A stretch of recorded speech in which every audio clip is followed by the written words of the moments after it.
Hi, welcome back to the show. We're going to talk about MACD and ADX to start, and then we're going to get into your stock picks. A lot of requests came through, some duplicates, in fact, and so I'm going to try and cover as many as I can this week. But I wanted to start with MACD and ADX combined, or why I use both. I know there's maybe some questions out there as to they're both momentum indicators, so why use two of them? Why use MACD plus ADX? And I use them for different reasons. They have different calculations, and I think they work well together. So let's just get into the agenda for today. So we're going to start out with using MACD and ADX together, how I go about doing that. We're going to understand the calculation, give you a little bit better understanding of ADX, I think. Most of you probably already know the calculation for MACD, but just comparing the two side by side might help understand why it's useful to use both. And then what we're really looking to do is compare the what versus the when. And ADX and MACD kind of answer these questions differently. So this will make sense as I get into the discussion. And then when we're done with that, I'm going to go through your stock requests. So let's get into a discussion on MACD and ADX. First, I just want to make sure you know that you can find my research on rabilstockresearch.com, and I am still promoting the service with the new show. I go through about 3,000 to 4,000 stocks and whittle it down to a workable number. So the show is really designed to help me analyze your picks, but my service is my picks. So I'm going through and looking at a lot of stocks and providing ideas from that. So with the promotion, it's $50 for 2 months. If you that's for the individual monthly package, if you put in StockTalk in the coupon code. Anyway, take a look at that. And let's go ahead and get into the first thing I want to do is talk about the calculation. And one of the things that I think is just really simple, I've written it on the right here, is that ADX uses the high and low in its calculation. The close is not factored into the calculation. So it's only using the high-low in factoring in and creating the ADX. MACD, on the other hand, does not use the high-low, and it only uses the close. And so there are some implications from this, because if you think about it, when a market gets more volatile, then MACD is actually going to be a little bit more helpful because the ADX will have more lag to it, obviously because the ranges will start to grow pretty significantly. So at market bottoms and stuff like that, you have to be able to adapt a little bit, and it's part of the reason why I like looking at both. But just understanding the calculation, I think, can help.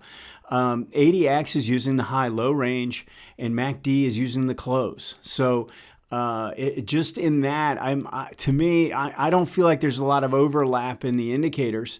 I have noticed that ADX and the high-low range tends to work a little closer with or have a higher correlation to volume.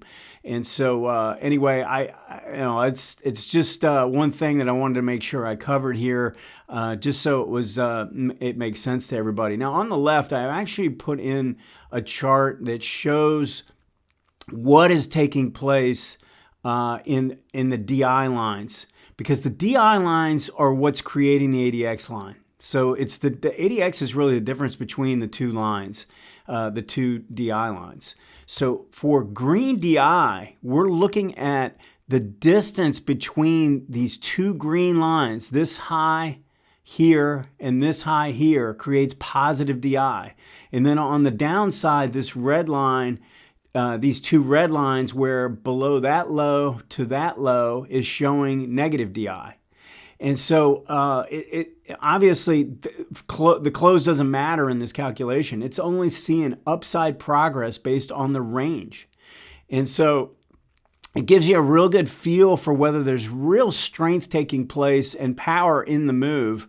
Looking at these DIs this way. So I do think that is a very useful tool. So I wanted to make sure you just understood this. I mean, I'm not going to go through that on MACD. Obviously, MACD uses the moving averages, and I use the standard MACD, the 12-26-9, Gerald Appel's original work, using exponential moving averages. I did not change that at all. And like I said, I've been using that for 30 years and found there are some really nice signals from it, especially in conjunction with the moving averages that I use, the 18 and the 40. So that basically gives us the idea behind the calculation.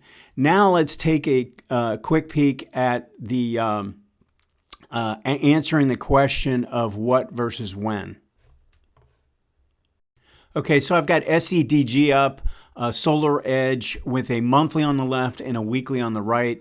I've brought this up a few times. I think it provides some pretty good examples, but more importantly, I wanted to start by focusing in on the ADX because ADX for me answers the question of what, meaning what stocks do I want to play with?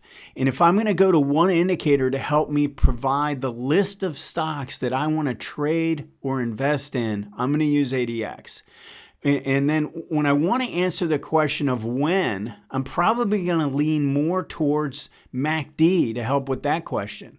So just on the offset, I just wanted to make sure I kind of separate those out. Now, those aren't absolutes. There's never absolutes. I mean, sometimes the ADX can help with timing, especially the DI lines. And there are some times when the MACD can provide ideas and tell me which stocks I want to be trading or investing in. However, the majority of the time, I would tell you that as I'm going through and looking for ideas, I'm using ADX. I'm either looking for ADX, which has been asleep for a long time with a low ADX condition in a price pattern that's working sideways or forming some kind of a pattern.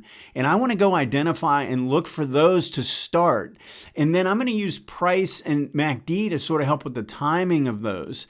And then the other way I really like to use ADX is when I have strong ADX. So if we look at this on the left side, I've got a strong ADX condition, which has been in place since 2018. The ADX crossed above 25, got through 30, and has been above that ever since. We're in a power trend on the monthly chart for this SEDG. If we go to the weekly chart, there are times where I've got a strong ADX condition, and then other times during a correction phase, I want to see how much strength there is during the decline. And so these are things I have gone over before, but I wanted to make sure you understand. So this is determining for me, like there's a lot of stocks that made strong moves and then pulled back. The ADX is going to tell me which ones I really want to focus in on, which ones have the least amount of sellers to the downside. And just to give you an idea, if the red DI had made a strong move on this decline and caused the ADX to climb above 25, then I know I have more time. It doesn't necessarily tell me not to do it unless the ADX line actually climbs above this previous peak like that. And then if that happens, then I probably will just pass on it completely. And so these are answering questions in terms of saying, okay, which stocks do I want to focus in on? When I look at MACD, I like to see how it's trading in relation to its zero line. So if we get too far away from the zero line, then I know I'm probably, the timing of this is probably getting a little less attractive. But especially when we're going through a correction phase, if we come down and we overrun the zero line like this, where here's the zero line and we come down through it, especially both lines, that tells me I can be a little bit more patient. I don't have to be looking for any buy signals right away. This is probably going to be a little bit more complex price action down during the turnaround phase. And if, on the other hand, you just come down to the zero line and start to turn, then I know I need to be a little bit more aggressive in terms of my timing and say, you know what, this is probably not going to sit here for very long. And so there are times where it will just come down and just barely touch the zero line, or like this, just do a little flyby, just barely come down close to it and then turn around. So either way, I mean, I think just knowing this information can really improve your timing. And, it's something that I use on a regular basis. I'm going to get more and more into this as we go through the individual stock requests. So let's get into that right now. So just to finalize this SEDG, we've got a break of the downtrend line taking place, or that took place, and we had a test of the low. And notice how we went inside the zone between the 18 and the 40, came back down and tested, and then came back up through. So this looks looks to me like it's getting ready to start working higher again. It looks to me like the weekly is starting to get back in line with the monthly trend. We've got this breakout here on the daily chart. It's trying to pull back. I think if this can hold, 285, something like that, this will be in pretty good shape. Let's go ahead on to Google. Google's in a really strong trend. One thing I would caution here is that the ADX on the monthly chart is at 57, and on the weekly chart it's at 64. Both are above 50. It tells me that the trend is getting pretty mature. Now, I don't see any climatic action yet. It's not like this has reached any kind of a real climax at this point, but it is something I'd be on the lookout for. Just looking at the weekly chart, notice how nice this trend has been. The 18 and the 40 have been rising right about the same rate, but it looks to me like the 18 start to accelerate away from the 40 a little bit, and notice how far the MACD is from its signal line. So, from the zero line. So we've got a situation here where the trend is bullish but getting extended, and I'd be watching. I'd probably be even watching the daily. Notice how we've been holding the daily 18. If we break that, that would probably be like the first sign of caution here. Amazon. So this is obviously another big cap name, but with a totally different picture. It tried to break out and get things going. And I had mentioned a rebreak at 3,500 would be, discouraging, and probably a sign that we're going to get back in. We're going to stay back in this trading range for now, between 3,500 and somewhere, I would say somewhere in the 3,000 range. I think we're going to end up just sort of forming a trading range for now. It's not necessarily bearish for the bigger picture. I think it's more of a negative in the short to intermediate term, but definitely a concern in the near term, and tells me that I really, unless I'm looking at this really mega long term right now, I probably wouldn't be interested in this right now. AMT. So we've made a pretty good move here, and we've broken out. The ADX on the weekly is confirming this run to the upside with a nice move up to 40.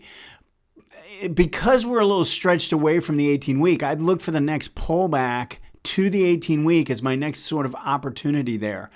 The fact is that on a daily chart, I probably wouldn't play this pullback because the MACD is starting to show minor signs of momentum loss. So not as attractive from a real short-term trading standpoint. I think I'd be waiting for the weekly to set up. So Apple. We're in a strong trend. I mean, the monthly chart has been strong. It's been in a pretty powerful pattern. Really no signs of weakness from that standpoint. The one thing I thought I'd bring up, and I haven't talked about this much, but if you notice, we made a higher bottom on the price chart, and we made a lower bottom in MACD, and we were starting to work our way back down towards the zero line. That is what I call reverse divergence, another pattern from my book. And it's just something to be on the lookout for when price makes a higher low and the MACD makes a lower low. It's the opposite of the standard divergence. And but a lot of times it'll give you a sign that we're getting ready to make a new move to the upside. Whenever the momentum indicators do the opposite of price, it's something to be on the lookout for. Now we've rallied up. The next target on this is around 163. That'd be where I'd be watching for this. So this is an equal bank index on the Toronto exchange, and had a request to look at this. One of the things I just wanted to bring up is, so I mentioned last week about the pinch plays. And if you notice, we have this first pinch play here coming out really where the trend was just getting going. It was still inside the range at that point, which I mentioned often happens. So that was the first pinch play. And then we had a second one here after the breakout. So a lot of times you get the one inside the range and you get one after we get a breakout. Now we've made two pretty good runs off of those. I would be a little bit more reluctant to try and play anything until we get a little bit more of a complex corrective pattern now. Too big of a move to the upside. Now, if you want to trade this, you can definitely do that. You have strong ADX on the monthly, on the weekly chart, and low ADX on the daily, and we've come back to the zero line. So this is, I think, has the potential for a little trading play. If you played it pretty tight, you could do that. But if you're looking to put money in this and kind of put it away, I think you're going to end up getting a better opportunity somewhere down the road in a month or two or something like that. Just based on what I'm seeing, it just looks like we should have a little bit more of a complex pattern, even if we go and hit a new high first. So just something to be aware of. Berkshire Hathaway, I think, is very similar. If you notice, we've made a couple of nice runs here, and now we're coming into the 18-week. MACD is looking like it wants to take a little bit of a breather. We've got ADX, which was up almost at 60, working its way back down. And a lot of times, just when I see this pattern and the distance from the 18-month, I just think we need a little bit more time. It's not a negative from a big picture standpoint. It's just a shorter term thing that just, I think, a more complex, maybe an ABC decline before this gets going again, I think is more likely. BIIB, I think, is interesting. It had this monster move, right? And it took out all these highs up here, and then it couldn't hold it on the pullback. So I'd like to see this get back up through at least 350, maybe even 375. I think if we do that, that would be a pretty encouraging sign. I mean, the ADX is in pretty good shape. Really, the indicators overall are in pretty good shape. And notice the monthly chart has gone sideways for a long time with low ADX, and now it's starting to climb here. So I think overall this is somewhat appealing, but I want to see a little bit more strength. I'm willing to pay up for this to get more confirmation in this situation because we're below the breakout area. Blackrock. BlackRock's another one that's made a really nice move on the monthly chart, but it has good momentum characteristics, and really the weekly chart is the one in control here. Every time we pull back to the 18-week, it seems to be holding. Now, this looks to be a little bit more of a reversal pattern in the way it developed, especially the fact that at the peak, the MACD was diverging here. And so I think that might put a little bit more pressure on the 18-week. And again, because we've already had two buy signals, I wouldn't be surprised if this wants to spend a little bit more time correcting. I think we need to be ready for that, the potential for that. So I wouldn't jump the gun here. I'd look for a little bit more of a more solid setup based on the way this reversed off that high at 900. Microsoft. One of the best long-term patterns you'll ever see. You should print this out on a monthly chart going back as far as you can. It's really pretty amazing. The weekly chart has been in command. If you notice, every time we pull back, this year I mean, every time we pull back to the 18-week, it's finding support.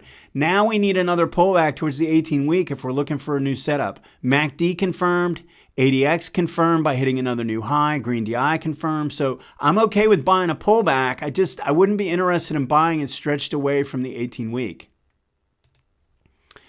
COF. So this is a little bit different. Now, this is also stretched away on the monthly, but if we look at what's taken place on the weekly chart, we had the nice move to the upside, and now we're sort of working sideways. And yeah, maybe this spends more time working in this sort of channel, but the daily chart has a low ADX pattern developed.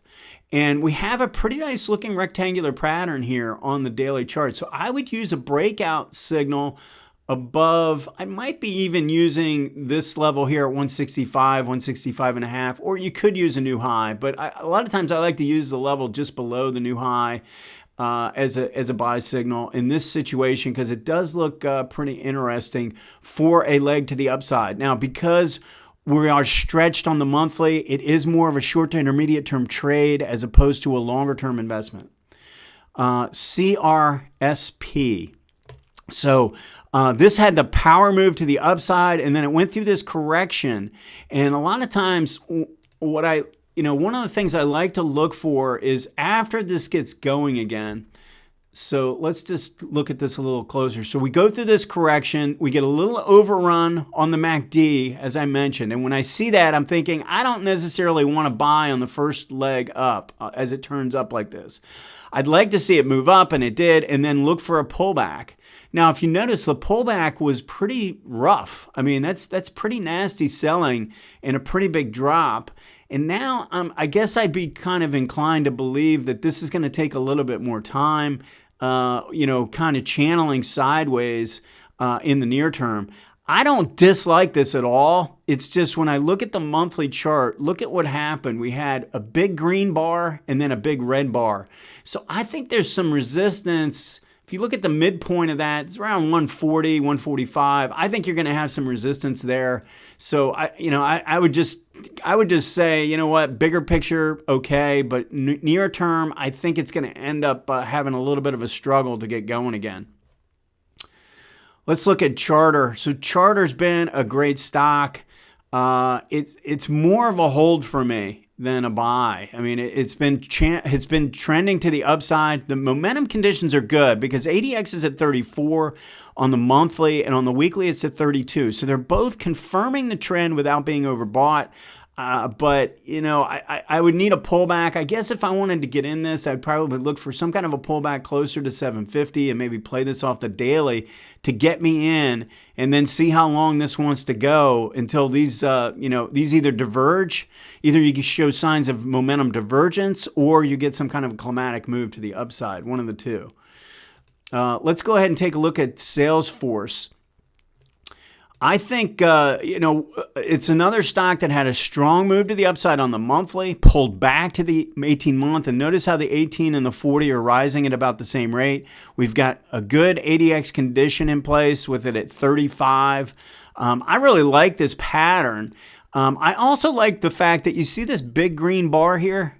Notice how during the correction you didn't overrun it. All this price action has been contained inside this one big monster bar.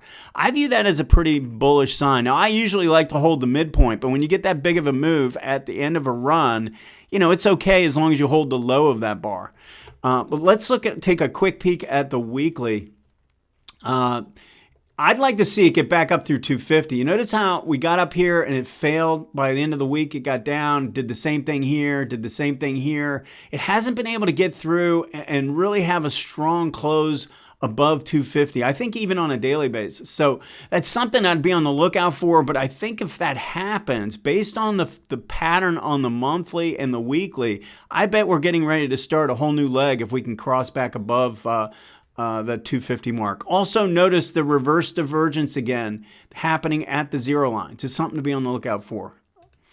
Facebook, good trend. Now, really optimally, I'd really want to be buying this on this break. Notice the zero line reversal right here.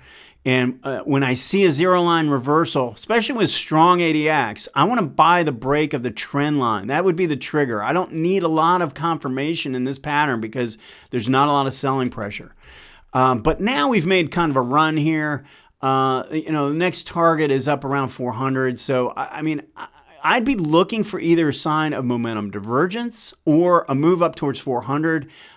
In between that, I just kind of trail a stop using the 18-week. I don't see any reason to be a buyer right now. It's not really timely in my view.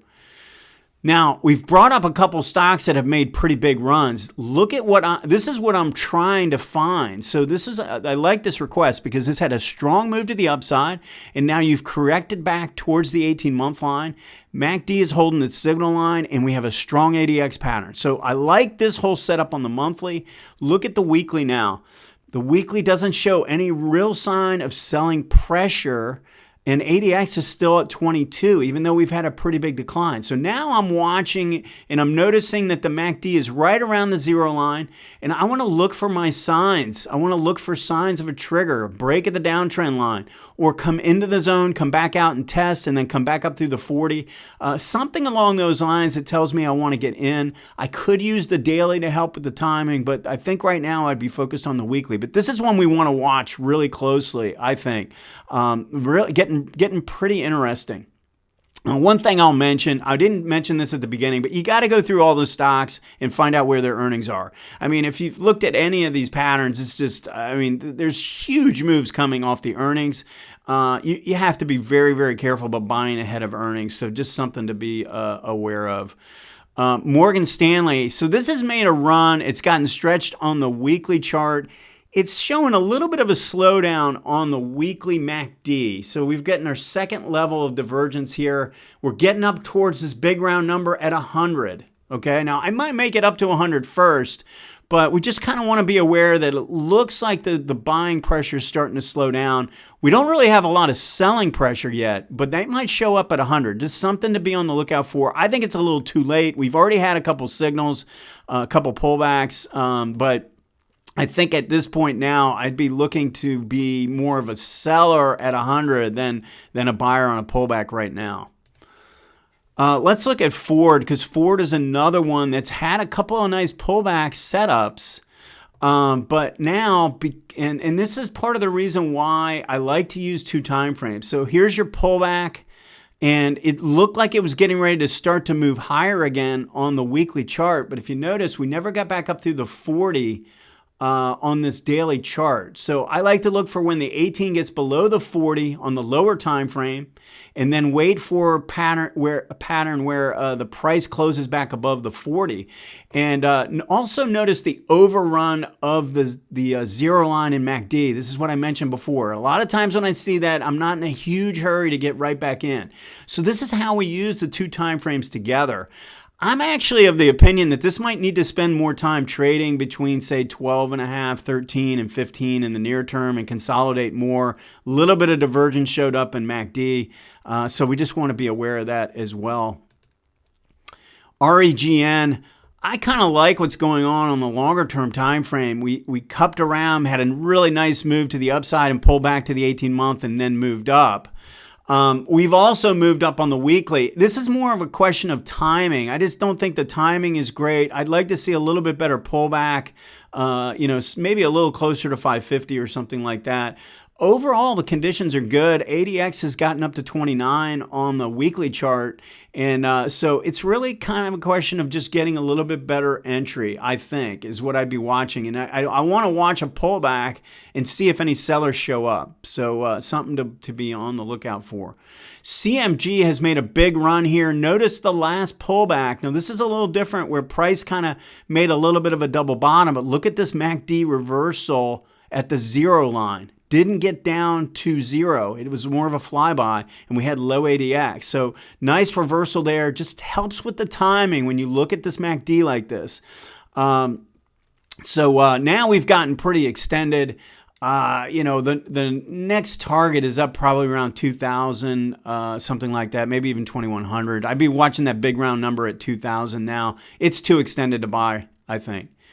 Let's look at YY very briefly. Notice the violence of the decline coming down to support around 50, but we need to see some signs of support to show up. Don't just go diving in this because it's down. Okay, I want to see signs that the sellers are dissipating. I appreciate all the comments and requests that have been coming through. Send your stock requests to stocktalk@stockcharts.com, and we'll see you next week.